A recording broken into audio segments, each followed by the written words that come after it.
اگه این خونه 100 تا دروازه داشت بازم من نمیتونستم ازش بیرون برم. حالا چه این خونه وجودم، نمیشه از خودت فراتر بری.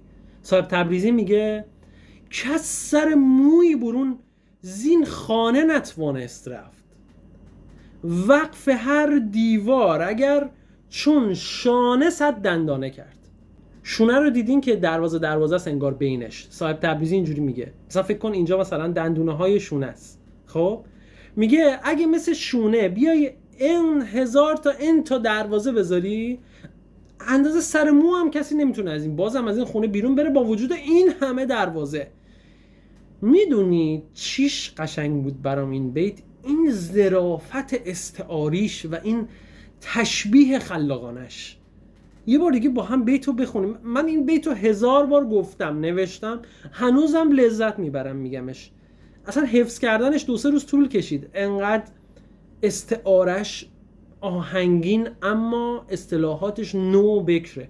دقت بکن، کس سر موی برون زین خانه نتوانست رفت، وقف هر دیوار اگر چون شانه 100 دروازه کرد.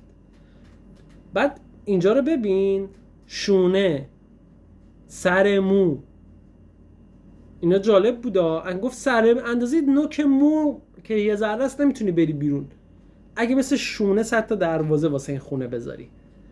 فکر کن تصویر شونه کردن مو برات همزمان تداعی میشه یک صحنه ملاطفت آمیزه، عاشقانه، احساسی، ولی داره یک محدودیت اساسی بشری رو میگه.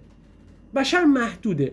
ببین بجز این حواس پنجگانه دارن نمیتونی کاری بکنی، نمیتونی فراتر از تو مایند ریدینگ نمیتونی بکنی، تو تیول ارز نمیتونی بکنی، تو مثلا میگم روح نداری پرواز کنه، مثلا فلان کنه، تو ادراکاتت محدوده، میدونی، به همین تحریف های شخصی ذهن خودت دیگه. حالا از اون منظری که حافظ میگه حافظ تو خود حجاب خودی از میان برخیز، اینم هست و در واقع به نظرم دیس میده به حافظ اینجا صاحب تبریزی.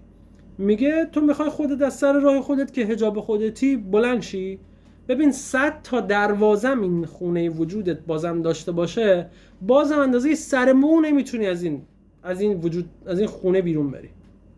و چقدر یه انسان باید آدم قشنگی باشه ذهنش، اینقدر کلماتو نامینالایز و عام انتخاب میکنه قشنگ تو بتونی بگی خب هم این خونه منظورشه، هم خونه وجود من منظورشه، هم سیاره زمین منظورشه، مثلا فلان بهمان. اوکی؟ واسه همین یکی از شاهکارهای صاحب تبریزی این بیت. پس یه بار دیگه آخر ویدیو با من بخونید، کس سر موی برون زین خانه نتوانست رفت، وقف هر دیوار اگر چون شانه 100 دروازه کرد. نظرتون رو ممنون میشم برام کامنت بکنید، منم از شما یاد بگیرم.